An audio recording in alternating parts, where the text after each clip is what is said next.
नमस्कार बंधुगण, आज के आमी যমুনা देवी डायग्नोस्टिक सेंटर मल्लारपुरेই আছি। এখানে আবার একটা আপনাদের সঙ্গে শেয়ার করব ক্রনিক অস্টিওমাইলাইটিস, যার আলনাতে এরকম এপ্রিল মাসে কিন্তু ফ্র্যাকচার হয়ে গিয়ে অপারেশন হয়েছিল।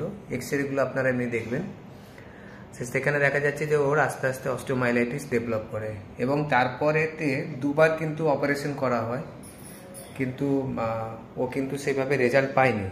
তারপর আমার কাছে লাস্ট আসে আপনার 2 মাস হলো নাকি, তোমরা মাস 2 আগে আমার কাছে হোমিওপ্যাথি আমরা ট্রিটমেন্ট আরম্ভ করেছি।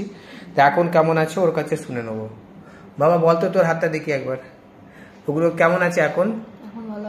এখন তাও তুই ধর 10 ভাগের মধ্যে ক ভাগ কমেছে বল? আধা আধি কমেছে, বেশ ঠিক আছে। তুমি মা? ঠিক আছে। তা আমাদের কিন্তু আরো 3-4 মাস মতন সময় লাগবে সারতে, হ্যাঁ? তারপর সেরে গেলে আরেকবার দেখি এই দিকটা, দেখি এই দিকটা যেখানটা দেখাচ্ছে, এখানে কি পুঁজ বেরোতো তো সব? হ্যাঁ বেরোতো, এগুলো পুঁজ বেরোতো, ওগুলো শুকিয়ে গেছে, কিন্তু এখন তোর এদিকে ডিসচার্জ আছে একটু একটু, তাই তো? ঠিক আছে, বেশ, বলার জন্য তোকে ধন্যবাদ।